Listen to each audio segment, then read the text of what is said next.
Okay, George, when and where were you born? How long have you lived in Grandview?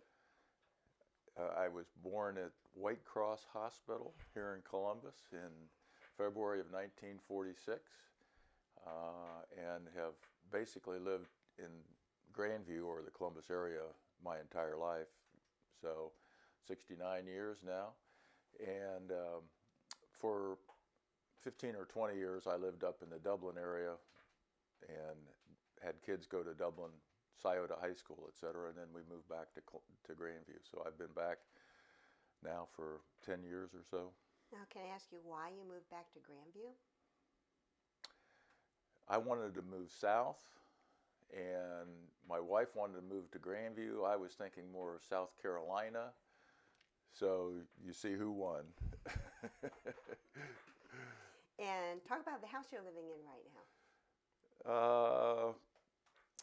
I first bought it with my first wife and lived there for a little over a year, and then umpteen years later, 20 years later, 25 years later, I bought it for 7 times more than I paid for it the first time.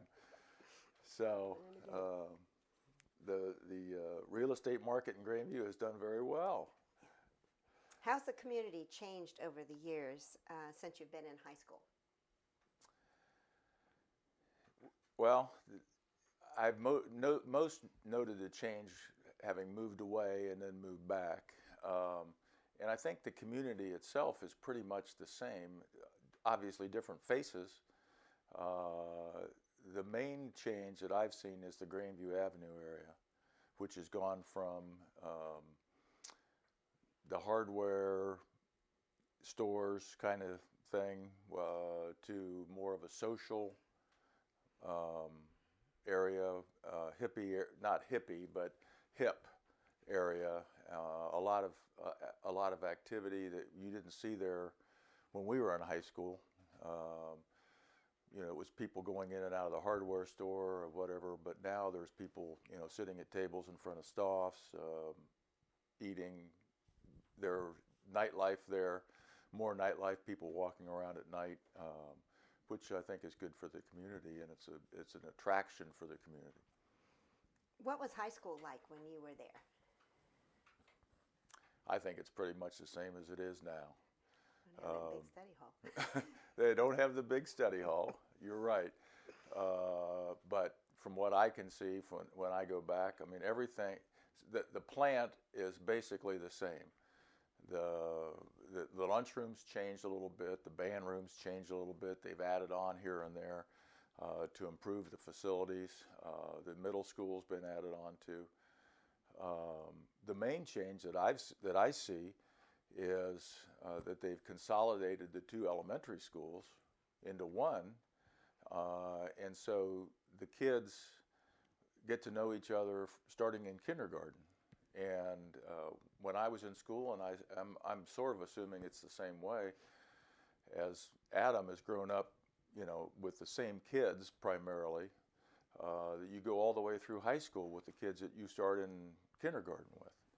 And when we were in school back in the 60s, or when we started in the early 50s, you had the Stevenson Elementary kids, you had the Edison Elementary kids, and you didn't even know each other unless you played sports against them or whatever, or were in church activities with them. You didn't know them until you got into middle school. So I think that's good. I mean, that to me is a big change, that they consolidated all that, and you're in the classes with them all the way through school. Do you see any?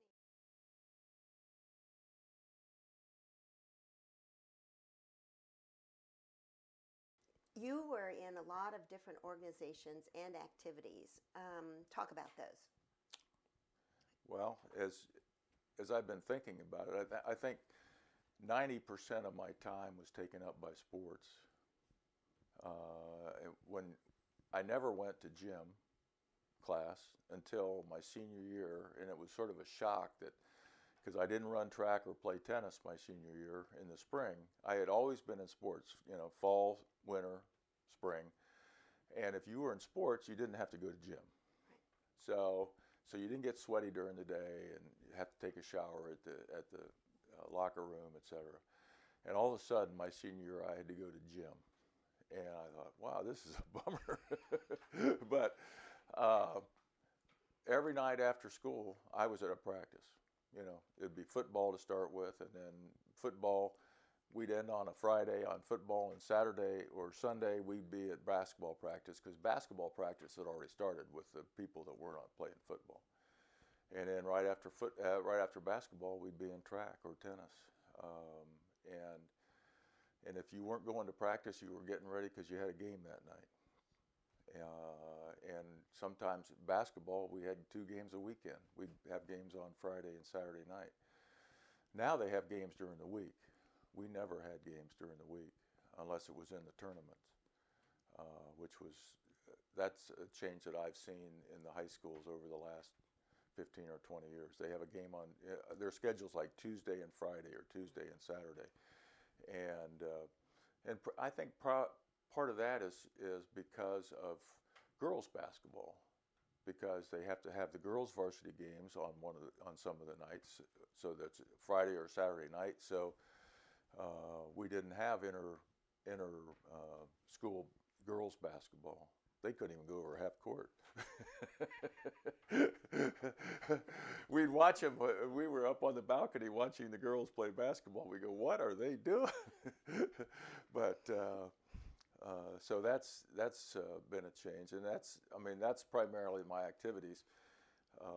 I was involved in student council, but I think Mr. Beery ran that with a pretty much iron fist, and that was his little thing.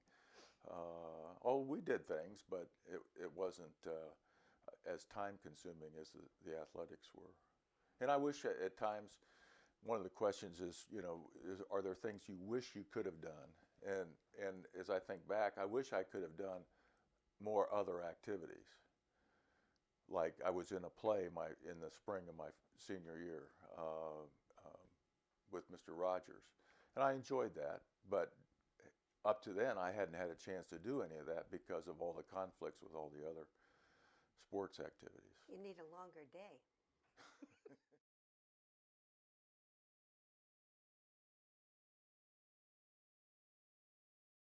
Do you remember some of the dances that we had? We had a dance once a weekend, if not twice. That was a neat thing about Grandview, is that it was small enough and the various groups in the high school sponsored the dances. If we had a home game, we had a dance after the game, and then we'd have a dance on Saturday night too, a lot of times. If we had an away game, football, basketball, then we had a dance the next night, like on a Saturday night if we had an away game Friday night. So that was a neat thing for the kids in the school to be involved in.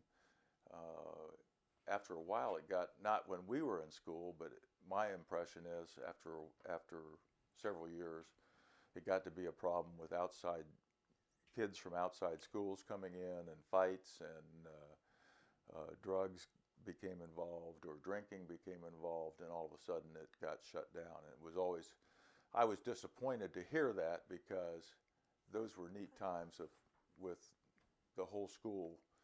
Whether you be a freshman or you're a senior, you're there at the dance having fun. Yeah. So.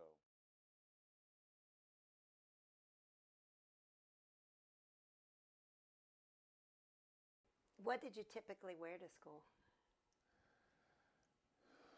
I don't remember having jeans. I remember chinos and polo shirts or long sleeve shirts. What about girls? Skirts. Nobody wore shorts. And I don't know that I don't remember there being a dress code. Maybe there was, but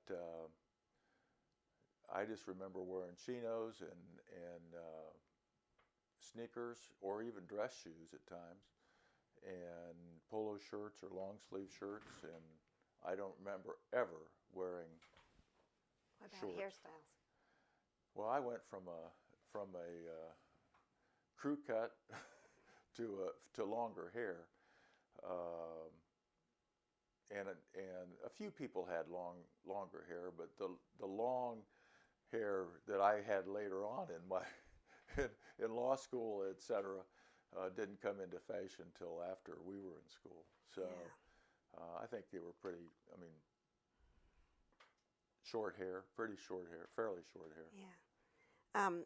Any memorable social events other than the ones you talked about, like class trip or a senior homecoming dance? I think one of the things that I really remember the most is our senior overnight when we went to Wittenberg. Just our class after graduation, we boarded buses and went to Wittenberg University. And my memory is we were in their student activity center, and they had all sorts of things. There was a dance, we had bowling, we had pool, we had all sorts of things to do. And it was probably after Wittenberg, it was out for the summer, so there weren't the Wittenberg students there, and we sort of had the run of the place. And I don't know, I mean, obviously I'm just going along with the flow, so I don't know how it was paid for, whether the boosters put it together or who put it, or maybe our parents had to pay, I don't know. But the students, we just walked out from, got on the bus and went to Wittenberg University, and we came back the next morning. There's pictures on those pictures that I gave you of some of them. I think my parents were chaperones, because my mom had pictures of some of the activities there. And then we had a whole bunch, various people had sent in pictures after we got back, and the buses unloaded over by the gym on Fairview. Kids laying tired.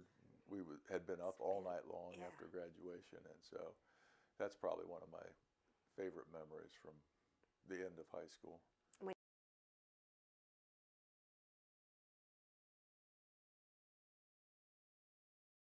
Would you have any advice that you would give Grandview's 100th graduating class, since they're about to leave the high school? What would you say, from that experience, from your 4 years in high school, what would you say, now's the time to? I think now's the time to look at what you want to do with your life, because it's going to be the next 50 years like we've gone through, and realize that there are a lot of different things out there to do. And you don't just have to do it in Central Ohio. I mean, a lot of our class has left Grandview and moved away, and I never did. And sometimes I wish I had experienced some of that. But I mean, I did my time in the service. I was overseas, so I got to see some things that I never would have seen otherwise. Where were you? I was in Vietnam for 13 months. I know. But at the same time, I got to see a society and a civilization that you don't experience. There are bad places in the United States, poverty-wise, and I have experienced some of those at various times, but particularly through the youth fellowship. I mean, we went down into the hills of Tennessee to teach Bible study at one point in time, and the contrast between Grandview Heights, Ohio, and the hills of Tennessee are stark, and that was in the 60s. But also the difference between a feudal society in Vietnam and Grandview Heights, Ohio is tremendous. And you don't learn that. You see it in books, but you don't really learn what it's like until you go and experience it and see it for yourself. So you're basically saying get out there and experience as much as you can. Oh, absolutely. I would. I encourage my kids to get away for college. My daughter went to Tennessee. My son went to Iowa Wesleyan because he wanted to play football. But I think the kids should get away, even if they come back. Grandview's a great place to raise a family. I mean, it's always been that way. Your kids can do what they want. They want you to do anything and everything if you go to Grandview. Whereas if you go to a larger school, you may not get that opportunity to do just about anything that you want to do. The numbers are more. Right. You have to fight against, Right. I agree with that. thank you for coming and talking about your experience in high school, Well, you're welcome. and we appreciate it very much.